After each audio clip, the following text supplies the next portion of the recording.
오늘 오전이었습니다. 더불어민주당 조응천 의원이 법률 취지에 맞지 않는 정부 시행령에 대해 국회 통제권을 강화하는 내용의 법안을 발의했습니다. 국민의힘은 즉각 정부 권력을 박탈하는 이른바 정부 완박 법안이라며 강하게 반발했습니다. 국회 취재기자 연결합니다. 임혜준 기자. 네, 민주당 조응천 의원이 대표 발의한 이 국회법 개정안 내용의 핵심은 정부 시행령에 대한 국회 통제권 강화입니다. 정부 시행령이 법률 취지와 맞지 않을 경우 국회 상임위가 정부의 수정이나 변경을 요청할 수 있도록 한 건데요.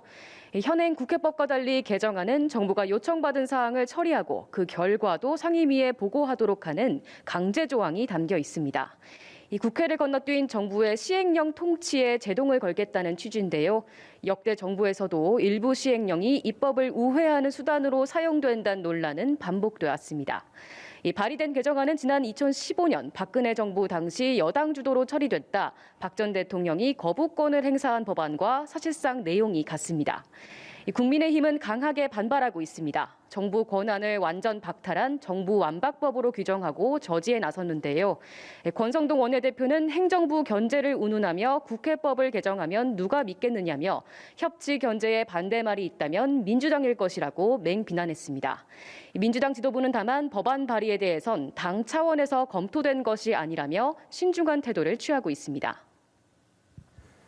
원 구성을 놓고도 여야 신경전이 계속되면서 국회가 2주 넘게 공백 상태인 거죠? 네, 그렇습니다. 여당은 민주당 독주를 막기 위해선 이 법사위원장 자리를 가져가야 한다. 또 야당은 여야가 뒤바뀐 이상 법사위원장 배분은 원점 재논의가 필요하다. 이렇게 맞서고 있는 상황인데요. 오늘도 여야는 입법부 공백 사태에 대한 책임을 서로에게 돌리기 바빴습니다. 국회가 멈춰서면서 국무위원 인사청문회는 물론 화물연대 협상 등 시급한 민생 현안들도 모두 뒷전으로 밀려난 모습입니다. 다만 여야 모두 민생 문제 해결의 시급성에는 공감하고 각각 대책 마련에 나섰는데요. 국민의힘은 고물가 문제를 논의하기 위한 물가민생안정특별위원회를 발족하고 모레 첫 회의를 열어 대응책을 마련할 계획입니다. 위원장을 맡은 류성걸 위원은 당과 정부, 민간의 의견을 충분히 듣고 가능한 실질적인 해법을 내놓을 수 있도록 하겠다고 강조했습니다. 민주당도 오늘 오후 민생 우선 실천단 발대식을 갖고 민생 문제 해결의 필요성을 언급했는데요.